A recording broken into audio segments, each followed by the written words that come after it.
very first podcast for Travel with Wendy. Yay! I am happy to have my good friend here, author, speaker, avid adventurer, Bruce Martin. Thank you for having me. You make me sound like really exciting. Well, good friend too. Yes. We've known each other for quite a long time. So I'm super happy to have you here. Thank you. And today we're going to talk about Born to be Wild. Very cool. Adventures. I'm excited. Yeah, super cool. You've got a bunch coming up. Yeah, I've got 10 trips planned right now. 10. So 8 in the spring and then a couple this summer. Tell me a little bit about it. When did it start? I started it back in 2003, and it's interesting. The whole way that got started was I've always loved the outdoors. So I was always hiking, but most of the stuff that I did was car camping. Then in 2003, I did my first backpacking trip with a buddy of mine, Mark Booth, and I just loved it. And about the same time, I was reading a book by John Eldridge, Wild at Heart. And it just all came together. And I'm like, my goodness, what a great place to do discipleship. More and more people need to get outside, away from cell phones and technology and everything that kind of surrounds them. And there's nothing like an immersive environment when you take people out into the wilderness, away from all the trappings of normal life. They can really hear the voice of God in a unique way, and they connect with other people in a unique way. So I started my first trip in the fall of 2003 and had 30 people. Wow. Which is way too many. I don't do trips. That's too. Oh my gosh. Not only that, but it's too hard to keep track of that many people. So we divided up in 3 groups of 10 each. It was crazy. But that's how it got started. I only did 6 to 8 people on my trips. Good call. I tried to do 30 to 60 one time, and I just about lost my mind. Yeah, my favorite group size is about 12. So 12 to 15 would be a normal size group. When they're a little smaller, it's a lot of fun because the group can become a little more intimate, which is cool. Yeah. But I've learned to max it out. 15 is the max I can have out there. Otherwise, I lose my mind. Yeah, super cool. Yeah, so, okay, where have you hiked most recently? Most recently, I was just thinking about that. Wild. So it's in the Nantahala National Forest, and it's on the Appalachian Trail. Yeah. So you have Wild and you have Westerwald, and both of them have these kind of iconic fire towers that you can actually go up in. One's a stone fire tower that you can go up in and see incredible views, and then the Wester Tower is one of the older metal frame ones with a wood platform up top. But when you get up there, the views are just amazing. Really so that was the most recent one that I've done. Yeah. Did you need hiking poles and stuff? Oh yeah, I always use hiking poles. So a lot of people, even when I did a training hike yesterday for a group that we're taking out in a couple of weeks, but I always tell them. Where was that? We did that up on the Huntsville Land Trust there at Bankhead Parkway, and just took them on the old railroad bed trail. I love that trail just because it's historic. But I was explaining that trekking poles, they're great for helping balance when you're going downhill and mud and all that. But I love them best for going uphill because it makes you a quadruped. Yes. So your arms are literally pushing about 30% of your weight, and your legs are doing about 70%. And it makes a big difference when you don't have poles because your legs are doing 100% of the work. So I've always got hiking poles no matter what the conditions are. Okay, so hiking pole tip would be to get poles that... Get them sized for you to begin with. So an idea of how to size them, because I don't like adjustable poles for this reason. Okay. Almost all the adjustable poles, if you're on a long trip, they start losing adjustment. Okay. So they slide and slip. So I have poles that break into 3 sections. It's all connected, but it's one size. So when you're standing up and you're getting ready to hike, you want your elbows just slightly lower than your hands. Okay. And that way this is the pole height that I need. And it's best, like Black Diamond has them, you can buy them in exactly that size. If you use the trekking poles that are adjustable, make sure it's the clip lock ones, not the twist ones. The twist ones inevitably go bad after about a year. That's awesome. The clip lock's a little better. Very cool. Yeah. Super cool. We'll have the link for that. That's a good idea. Below. Absolutely. Yeah. So how many days and nights are your trips? So 2 to 7 days. So the 2-day trips, those are called backpacking 101. So I take people out that have zero experience in backpacking. Some of them have zero experience in hiking. Most of them rent equipment for me for those kind of trips. But this is just really an overnighter. I'll take them places like Walls of Jericho, where you kind of go in. It's a 3-mile hike in. You see the waterfalls. We make camp that night. Then get up the next day and then hike back out. So it's very doable. The whole thing takes about 24 hours. That's on a Saturday, Sunday. And then when I go on the Appalachian Trail, it's typically 3 and 4 day trips where we're out there 3 days, 2 nights, or 4 days and 3 nights. And that way people get a little more of what I call the rhythm of the trail, which I just love. And then I do some epic trips that are 7 days. Okay. So that's a week on the trail. So 7 days, 6 nights, which I thoroughly love because your group really connects, obviously, on trips like that. But there's something about being out there that long. It's like a reset, Wendy. Because it takes several days just to detox from kind of city life, if you will. But when you get outdoors for like a week, it's amazing what it does in terms of resetting, your system, your mind, and all that. Do you have a favorite place? Oh, absolutely. The High Sierras of California. Yeah. Yeah, I've hiked out there every year since 2007, except for one. Do you have the same starting point? No, I'm all over. So the Sierras, I did a 460-mile trip 2 years ago in the Sierras. That was 6 weeks. Okay, I'm super jelly about that. Yeah, so we started up in the immigrant wilderness and came through Yosemite, and we went through like 7 different wilderness areas. I mean, it was amazing, including saw some incredible iconic stuff on the John Muir Trail, did the entire John Muir Trail. But the Sierras by far is my favorite. Okay. So that's a trip that I'm planning this year in July 18 to 25. Okay. Take a group into the Sierras and let them experience what I've grown to love. And where can they find out information? They'll find out information on my website, Born2beWild.net. Born, the number 2, bewild.net. Okay, cool. We'll talk about that again. Cool. Okay, so what are some of the challenges that people face or have faced on the trail? Yeah, weather's usually your big one. So what I tell people is just be prepared for adventure. You never know quite what you're going to get. Rain gear. Oh, you always have to have rain gear. So if you're going in the mountains, even if it says there's a 0% chance of precipitation, take rain gear. Yeah. Because particularly if you have lightweight rain gear, the mountains, it just changes everything. There's precipitation going on all the time. It's that way in the Alps too. So last year we had a 4-day trip in the Appalachian Trail coming by the Elk River, and I had 5 ladies and 2 men on that trip. It rained 4 days straight. And listen, we had a blast. Because part of what you'll learn on the trail is your attitude, your mental state affects how you feel about everything. So I literally had everyone singing the Lego movie song, Everything is Awesome. Oh, yeah.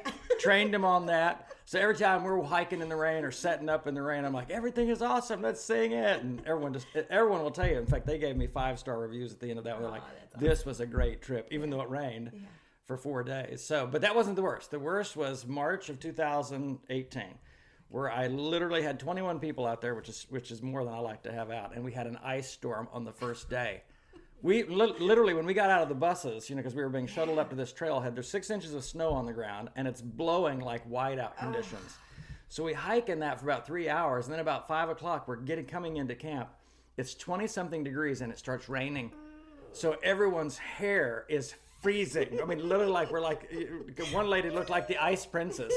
People are setting up their tents, and they're literally the next morning we had like a ½ inch of ice. Meaning to frozen. Oh yeah, I went to a whole new meaning to breaking down camp because you're literally. Oh gosh. And then the next night we thought it was going to get better. We hiked out of the ice storm. It was beautiful that day, but then we got to the next camping area. It was gorgeous, and the wind started. And by 7 o'clock, it was blowing at 40 and 50 miles an hour. I was like, flee to the tent. And it dropped down to 20 degrees again. Oh, God.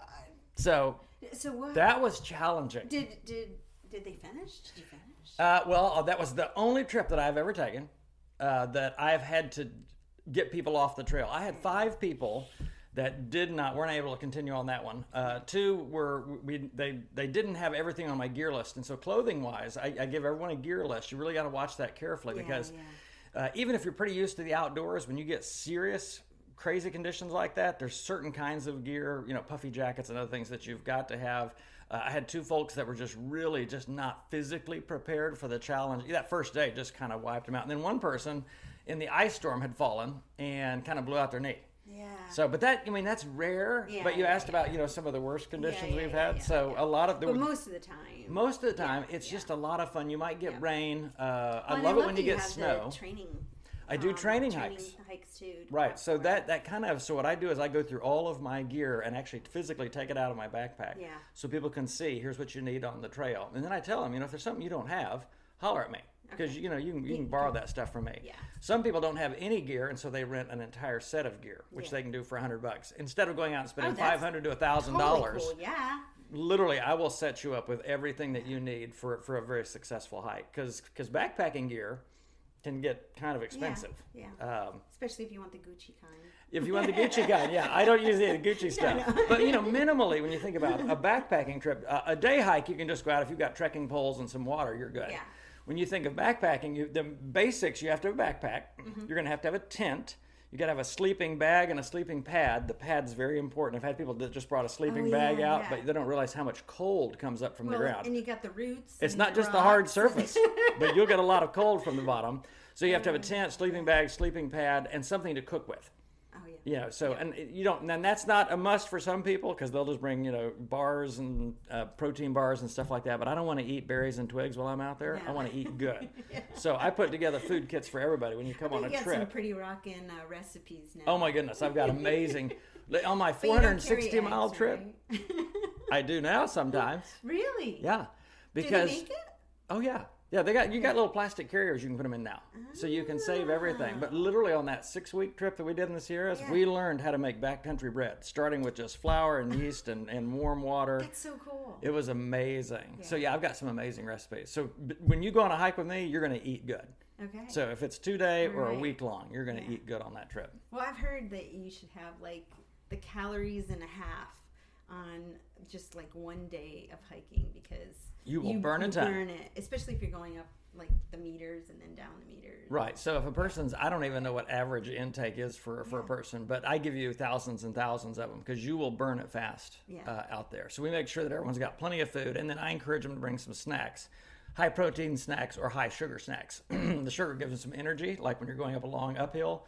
But then for recovery, you've got to have protein because your muscles have got to have something that helps them kind of restore and rebuild overnight. Yeah. So how do you plan a trip?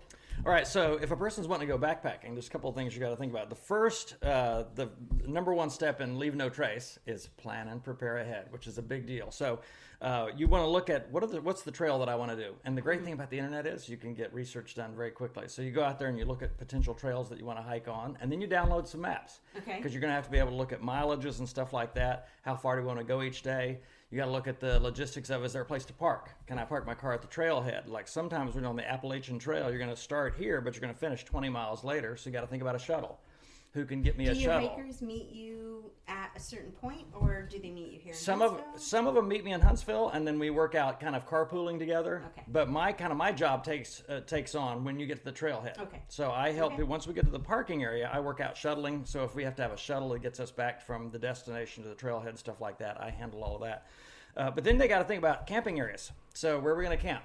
And how far is it between camping areas? And does it have enough room for my tent? If it's raining, do we want to look at a shelter area? So those are the kind of things that I look at for people ahead of time. And then when you look at a camping area, you have to look at water. That's hugely important because you're out in the backcountry. There's not like water available. Oh, right.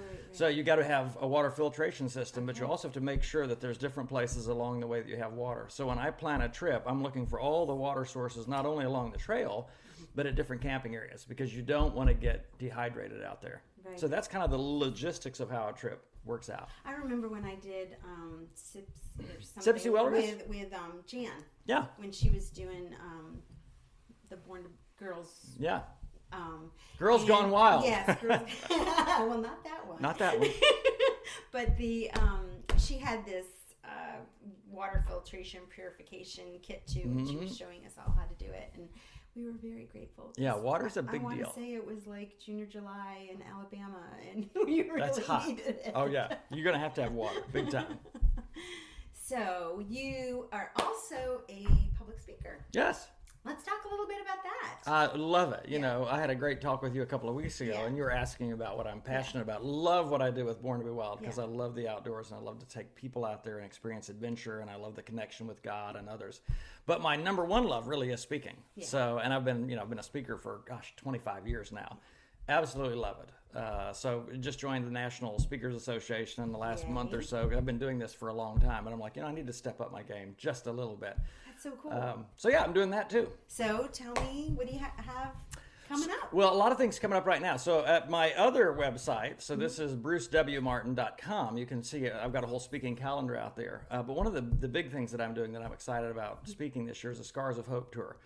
It's a keynote address that I've done 7 times now in different places. And it's one of those things, Wendy, that God just uses in a powerful way to really heal people from the scars of their past. And in that talk, I just talk about how God can use those things in profound ways, not only to heal you, but to heal others. So next year, I'm hoping to be in 20 cities Well, now it's this year. So this year in 20 cities to give that keynote address. That's So I've got 2 people locally that have already signed on for that. One in February. The other one will probably come in August. Okay. But I'll keep my website updated so people can kind of see where I am. I've got several events in Michigan this year, and then in Wheaton, Illinois, in the middle of the summer as well.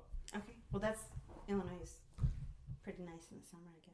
I think it's going to be hot. This is up in the Chicago area, so I mean, I don't know what to expect. It's like the end of July, 1st of August, so I'm thinking it's going to be warm. That's just me, though. Yeah. Okay. And you are an author. I'm an author. So, and you're working on another book? Yeah. So my first book, Desperate for Hope, that came out in 2012. That was published by Baker Publishing Group, and that's just been great. You know, it's helped a lot of people. I loved it. Over the. Thank you. Yeah. And I still get emails, to this day. People going, hey, I just read your book. Thank you so much. This particular thing helped me. So, but I'm working on 2 other projects right now. One is I'm co-writing it with my brother. It's called Unlearning Poverty.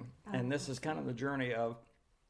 With Roger, yeah. Excellent. And what we learned or really unlearned about working with the poor, we had moved a church that I had planted in 2010. We moved it out of a suburban area and moved it into an urban area. Really the 4th poorest zip code in the state of Alabama. Right.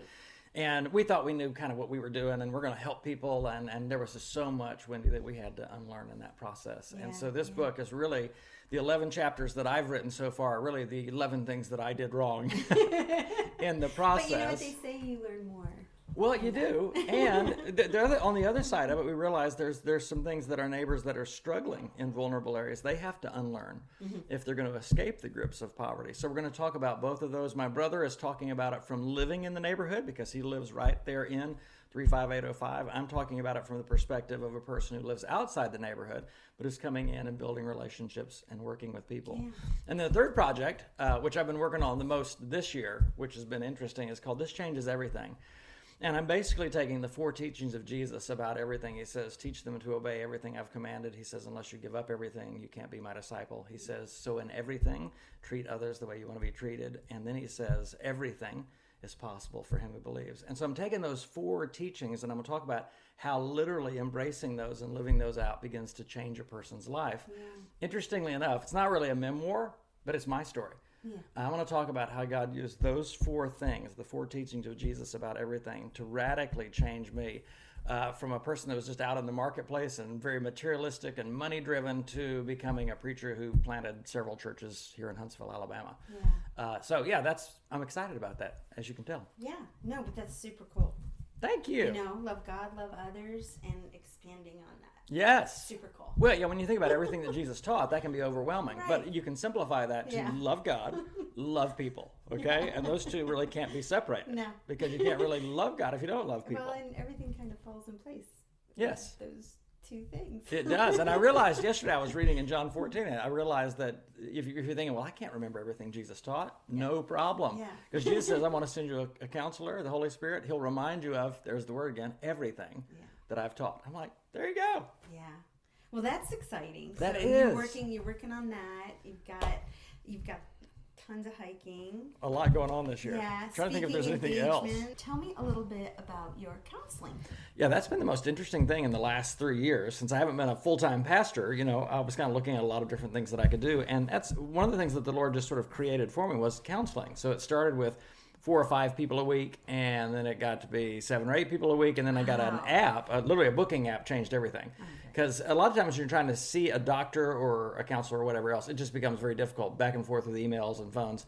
So an app allowed people just to go online. They can see my schedule. They can just pick an appointment, jump in there. Oh, yeah. So, this summer I was averaging 12 to 16 appointments a week. Which was a little bit crazy. So I do my counseling. All the counseling that I do is gospel-centered counseling. I'm not a licensed professional counselor. I'm not a therapist. But I help people work through relational issues, spiritual issues, do a lot of marriage work, which I absolutely love. Marlene and I have been married for 36 years. Well, and we've learned a lot of things the hard way. Yeah. There you go. And marriage stuff. Yeah. So that's what counseling is 3 days. I'm typically 3 days a week. So Tuesday, Wednesday, Thursday. Because on the weekends is where I do the Born2beWild trips or the speaking. Okay. And so everything can be found on your website, though. Hiking, the counseling, the book. So it's 2 different websites, but they link to each other. Yeah. So a person can go to born2bewild.net, born2bewild.net, and then you'll see a little thing that says Bruce W. Martin, and when you click to that, it'll take you to everything about my speaking, everything about the counseling, stuff like that. Okay. So you can get to everything from one place. Very cool. So, as a serial entrepreneur like myself, what do you got going on? What else? Yeah, so my new thing, it's interesting that we're having this podcast thing going on right now. For years, people have been telling me, Bruce, you need to do a podcast, you need to do a podcast. So I'm like, all right, 2020. So I've got a conference call coming up with a podcast producer, editor person. That's supposed to be later today. We'll see. And the goal is to possibly start podcasting February. Fun. So about a month out from now, something like that. Fun. And so I'm already doing a blog, once a week right now, which is called A Word for the Week. But I thought, hey, if I added to that a podcast, so I'm talking about that word for the week, and they can read it as well. I don't know. It's just an idea. Will you have a YouTube channel? I'm working on that too. I have one right now. It's only got 2 videos on it. So the idea with the podcast would be that we're gonna videotape it at the same time, so people can listen to it on a podcast, but they can also see it on a YouTube channel. That way, I'm sort of knocking out 2 birds with one stone. Yeah. Awesome. Yeah, I'm excited about it. I always love seeing what you've got going on. Oh, well, I love seeing what you've got going on. The only person more busy than me is Wendy. No. But I love it, I know you do. There's 2 speeds. On and off. I have 2 speeds, fast and faster. Being my first podcast. Thank you for having me on the inaugural Travel with Wendy podcast. It was great to begin with you and highlight everything you're working on. Super cool. Very fun. So I will see you on the trails. Sounds good. Okay. Thank you, lady. Thanks.